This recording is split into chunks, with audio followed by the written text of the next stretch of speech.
welcome back to a special edition of Capital Talk, coming to you from the Crown Plaza in Upper Hill. All this week, some very important VIPs in town, ex-presidents we call them, but not just any ordinary ex-presidents, folks, ones who are still working.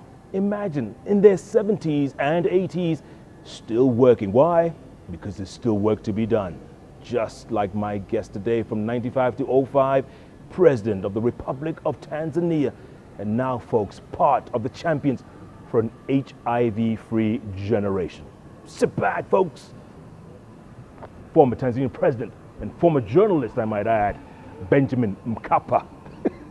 I like to throw that part in, Thank Mr. you President, because not many people know that. I see. Not many people know that, but that's why all your speeches were perfect speeches. Well, I tried to frame them in such a way that the journalists it would be easy for the journalists to pick up the main issues I was raising. Yes. In other words, I did try. Yeah, not getting lost in the stories. No. Yes. Mr. President, the question I've been asking your colleagues, and you guys are part of this preeminent group as part of the champions.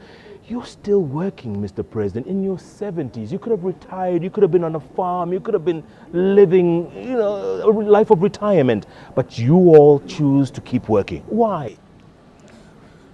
Well, in the first place, as we say, we may have retired, but we are not tired. What we have retired from is active politics. But we have not said we are not going to put in our share of energies in solving our country's problems, our regional's problems. And among those problems or challenges which we face is, of course, HIV/AIDS. It is a serious threat to the survival of our nations, to the aspiration for integration. It's also a challenge to our economic development. So when I was approached by President Mohamed to join this group, I said, I will find time. And that's what we are doing now. And when you do this, when you go out on the road, when you get in a plane going to a different country, Mr. President, do you get tired? Do you get frustrated? Or are you positive that this battle against HIV and AIDS will be won in the end? I am driven by the necessity of victory in this war. Therefore, I am convinced that if we pull our energies together, we can win this war against AIDS. As your president said some years ago, when the momentum to fight this war was really very high. In Swahili he said, pamoja tuangamize HIV/AIDS. And I understand it was on the mouth of all the leadership in this country. That's an expression of not only hope, but clear determination to be part of that arsenal against the war in AIDS. And so I don't get discouraged. And particularly when I get to a country such as yours, where I find there is not only understanding of the seriousness of the problem, but also the mechanisms for tackling it, the strategies that have been evolved, the organization, the people involved, including volunteers, community volunteers, and the network of delivery centers, whether it is advice, counsel, care and treatment. When I see that network and the spirit and the ardor with which the problem is being confronted, I get truly encouraged. Truly encouraged. Yeah. And when you look around, Mr. President, because you were in places like Kibera the last few days, you visited deep inside Kibera. Did you come out saying, oh my goodness, what are we doing here? It was a little disconcerting because there's no doubt there is extreme poverty there. It's overpopulation, and you can see the poverty. But also when we went to this school and HIV/AIDS center, we met volunteers, all kinds of community volunteers in society, churchmen, as advisors, counselors, circumcisers, and youth groups, women's groups, people living with AIDS, children having HIV/AIDS, and how they were being counseled, how they were finding a new hope, and others being integrated in the work and economic activities of the country. So this concept started waning gradually. It increased the hope that it can be done.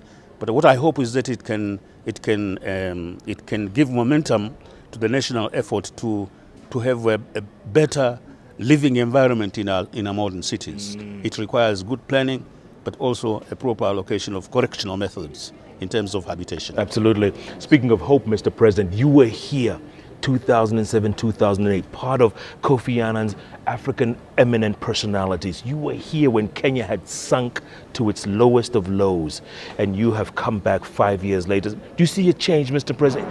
Do you see that, have we learned lessons from that dark past? I am inclined to think that the lessons have been learned, yes.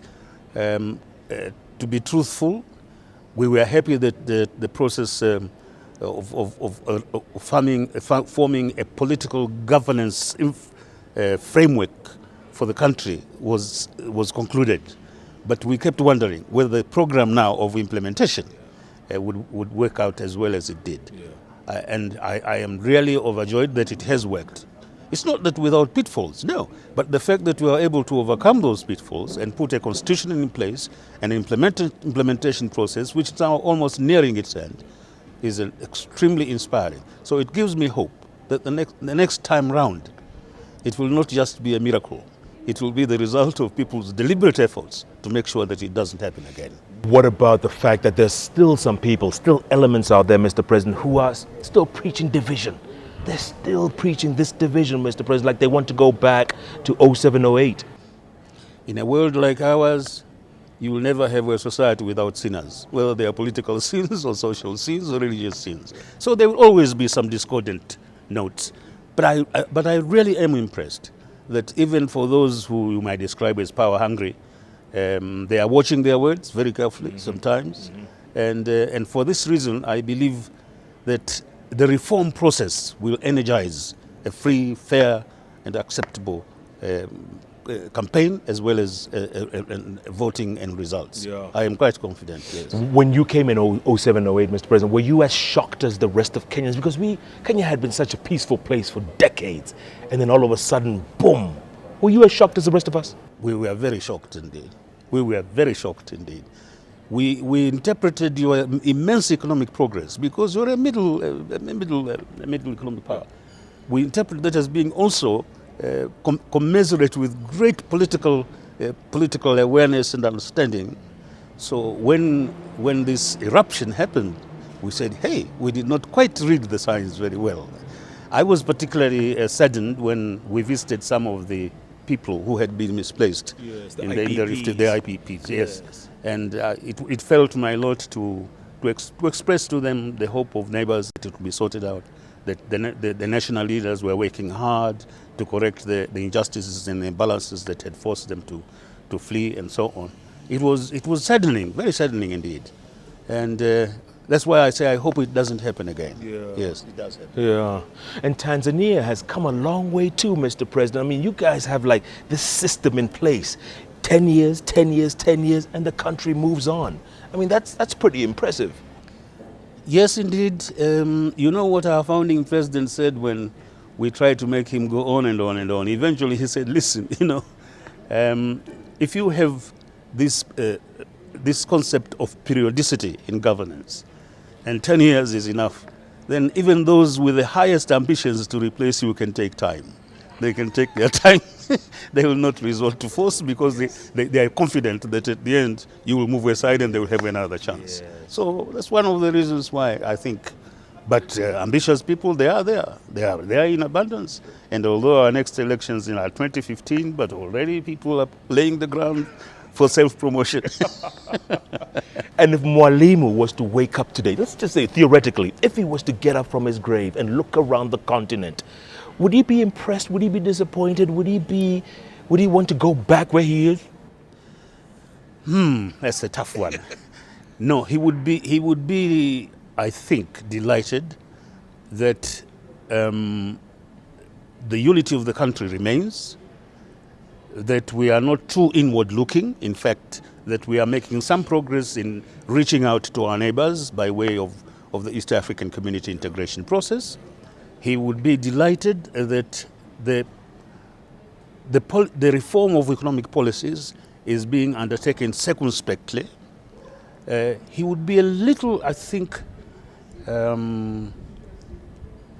surprised by the element of localism in the politics now in the country. You know, we were a one-party state for a long time. When we went multi-party, then local feelings started fanning the concepts that the multi-partyism means very many parties.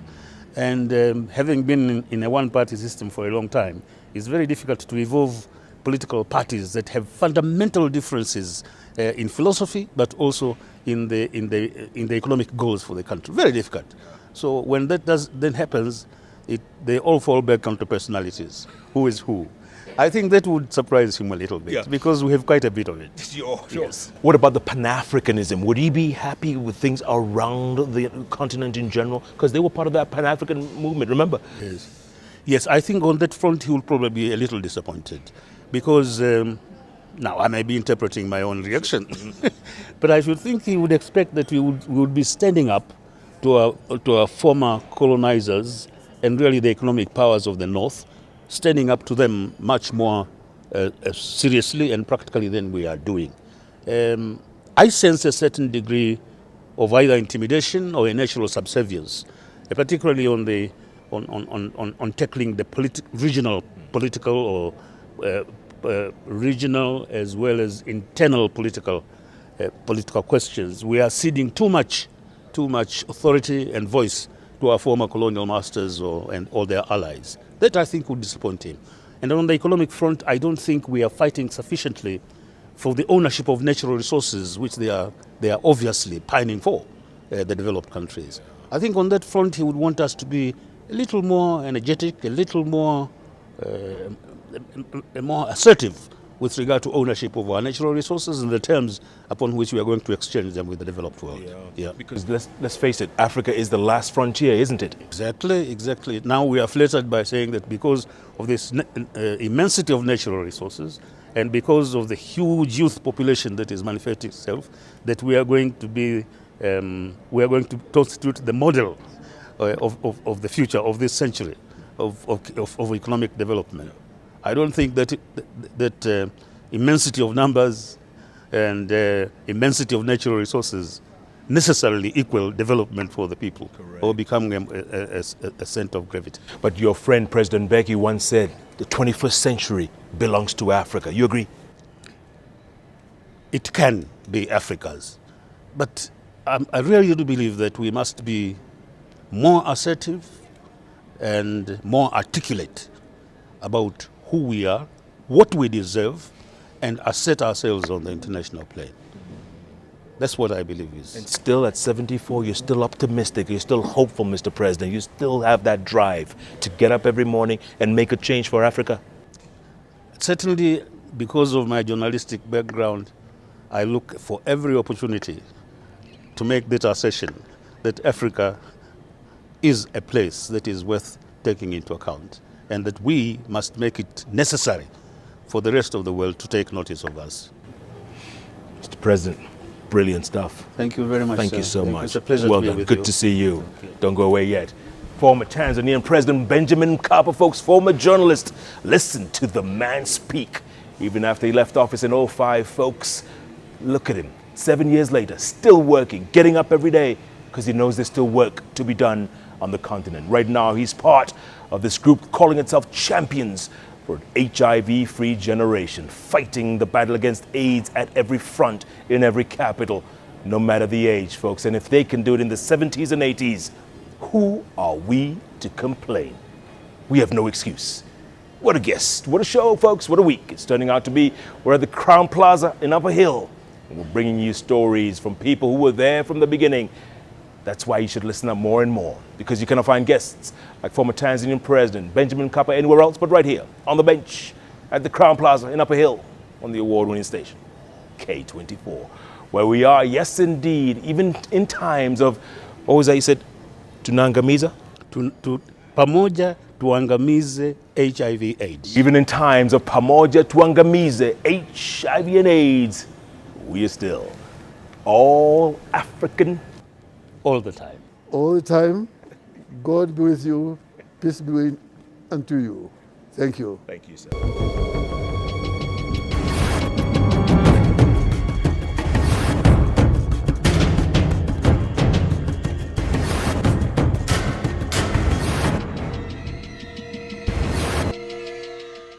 This edition of Capital Talk has been recorded at the Crown Plaza, Upper Hill, Nairobi.